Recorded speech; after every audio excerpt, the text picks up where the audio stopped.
C'est connu. Le Cameroun fait partie des piliers d'Afrique en matière d'éducation et les chiffres officiels le confirment. Cette réputation, comme qui dirait continentale, continue de faire ses preuves.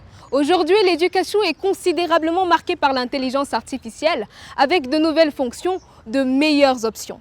Seulement, quelques étudiants ont trouvé le moyen de s'en servir pour truquer leurs performances.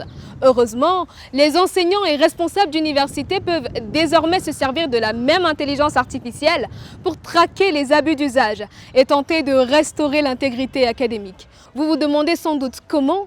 Eh bien, embarquement immédiat pour en savoir davantage. Mesdames, messieurs, bonjour et bienvenue pour la toute première fois dans Technosystème 237.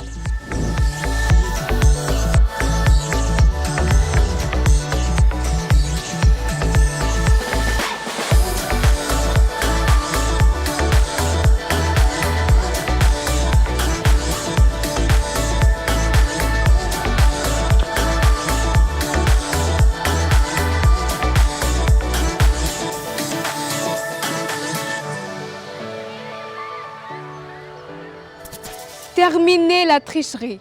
Nous parlerons ensemble des dangers relatifs à ce mauvais réflexe. Vous verrez comment les enseignants peuvent désormais détecter et invalider les travaux intégralement générés par une IA. Et pour que l'intelligence artificielle soit plus un avantage qu'autre chose, vous entendrez les prescriptions de la division des systèmes d'information du ministère de l'Enseignement supérieur. C'est dans ce reportage.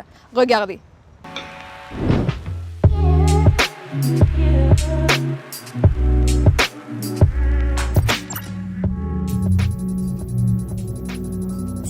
La matière grise fait partie des atouts de nos civilisations. Elle naît d'une rencontre d'idées et se consolide par la volonté de fertiliser une formation de qualité. Au nom de ce critère de qualité, 66 universités africaines figurent dans le classement 2022 du magazine américain US News and World Report des meilleures universités du monde. Et dans le top 10 continental, le Cameroun est le seul pays francophone d'Afrique subsaharienne à figurer avec l'université de Yaoundé 1. Une place qui ne surprend plus, puisque dans les classements africains aussi, le Cameroun est un habitué des premiers rangs.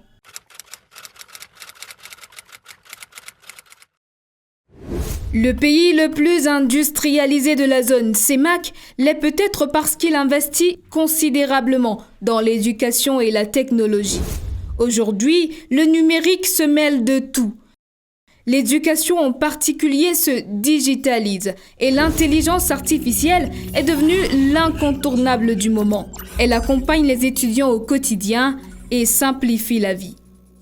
Étant déjà étudiant en 3e année à Génie Télécom et face aux nombreux projets que nous avons dans la salle de classe, les projets de programmation, les projets que nous n'avons jamais eu à faire par. Moi, je me sers de l'intelligence artificielle pour effectuer ces projets-là.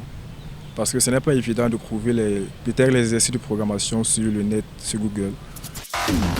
ChatGPT, Luzia et Meta AI, pour ne parler que de ces chatbots, gagnent du terrain et deviennent des fidèles compagnons de la recherche. Seulement, des usages vicieux viennent entacher leur mission principale.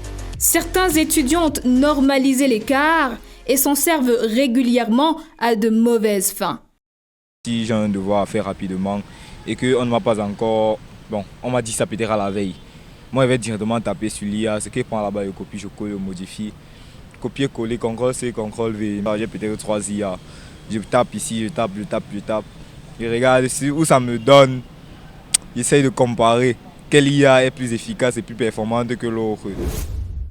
Dans cet univers où les apprenants se prêtent avec autant de facilité à une sorte de fraude assistée par IA, les interrogations se multiplient. Quels professionnels deviendront-ils dans quelques années? À qui aurons-nous réellement affaire? Dans nos bureaux? Dans nos hôpitaux? Qu'auront-ils à transmettre aux générations futures? Le mal prend de l'ampleur et les acteurs se transforment eux-mêmes en victimes d'une technologie qu'ils utilisent à mauvais escient. La pensée critique faiblit, la créativité s'éteint, la paresse, elle, grandit et nourrit une addiction à ces robots intelligents. L'intelligence artificielle est profondément ancrée dans des outils d'apprentissage et même de communication que les étudiants utilisent quotidiennement. Il peut y avoir beaucoup d'effets négatifs. Par exemple, la dépendance excessive des étudiants à l'IA. C'est pour ça que vous allez voir, lorsqu'on soumet une petite chose à l'étudiant directement et pas chercher l'IA. Donc cette compétence fondamentale, il ne l'a plus. On parle de la 4e révolution industrielle, pour ne pas dire technologique, dont il faut s'accommoder assez rapidement pour ne pas tomber aux oubliettes. C'est-à-dire que les étudiants devraient faire bon usage des outils de l'intelligence artificielle. Parce que c'est une technologie innovante qui a un impact assez important. Heureusement, les établissements prennent des mesures concrètes face à cette situation. La plus efficace jusqu'ici est la méthode IA contre IA, même si en réalité elle n'est pas encore assez répandue. Sur 5 établissements d'enseignement supérieur que nous avons approchés, seulement 2 se sont directement sentis concernés. Nous sommes à The ICT University de Yaoundé. Et ici, GPT-0 et Quillbot détectent et invalident les travaux intégralement générés par une quelconque intelligence artificielle. Deux de nos étudiants ont développé des outils très intéressants. GPT-0 et Quillbot sont des outils qui peuvent aujourd'hui détecter les contenus générés par l'intelligence artificielle. À partir de ces chatbots, nous avons le pourcentage de contenu d'IA inclus dans les textes que nous soumettent nos étudiants. Nous ne disons pas qu'il ne faut pas utiliser l'IA, mais il n'est pas correct de le faire sans la contribution humaine. De son côté, l'École supérieure de commerce et de gestion d'entreprise, sous la tutelle académique de l'Université de Yaoundé 2, resserre les tuyaux de l'obtention de ses diplômes. Subdeco passe au scanner les documents de fin de formation pour certifier leur authenticité avant de les évaluer. C'est-à-dire avant, on prenait un ancien mémoire, on modifiait. Aujourd'hui, les étudiants partent à l'IA, ils font le copier-coller et tout. Donc, les mesures qui sont prises, c'est que nous prenons des dispositions pour contrôler les mémoires plagiées par l'IA. D'ailleurs, on a des experts qui, lors d'expériences, détectent. Parce que généralement, même quand l'étudiant fait le plagiat, il ne parvient pas à tout corriger. En cas de plagiat par l'IA, l'étudiant est simplement sanctionné. Prenons pour cas pratique ces documents qu'on souhaite tester. Le temps d'une analyse et en un clic, nous avons le résultat. On a alors envie de se demander combien sont-ils à passer entre les mailles du filet avec des cerveaux corrompus. C'est un SOS académique.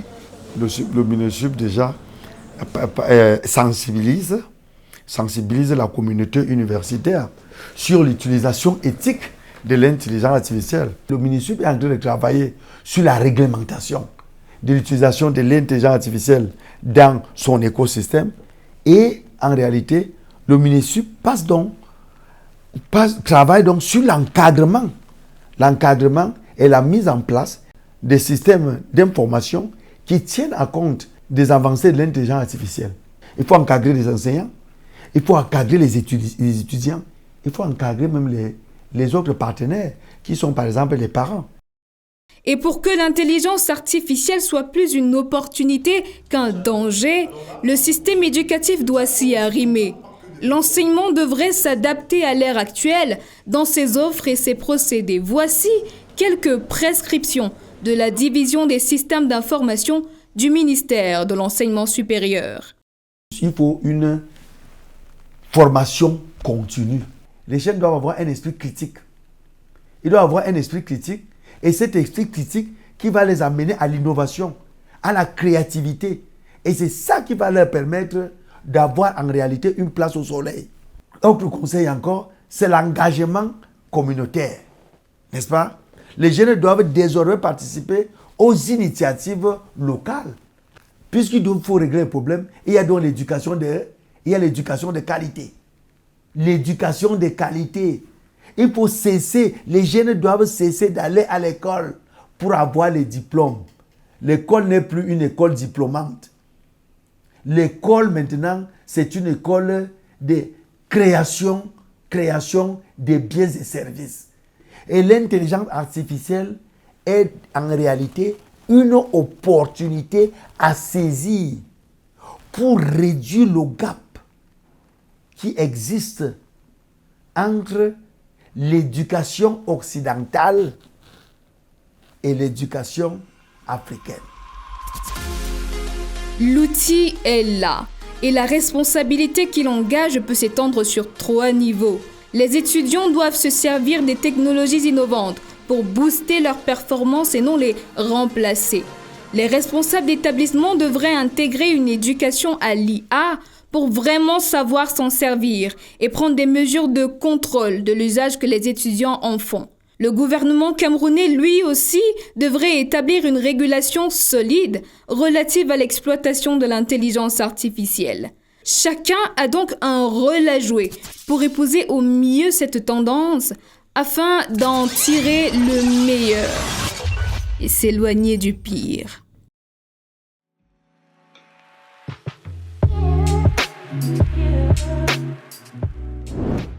L'intelligence artificielle n'est pas un ennemi.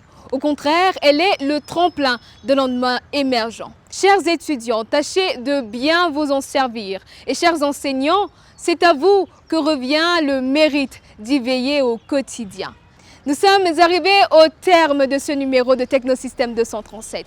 Nous parlerons prochainement de la nécessité des formations en prompt engineering pour maximiser sur la fiabilité des robots intelligents. Merci de nous avoir suivis. Au revoir.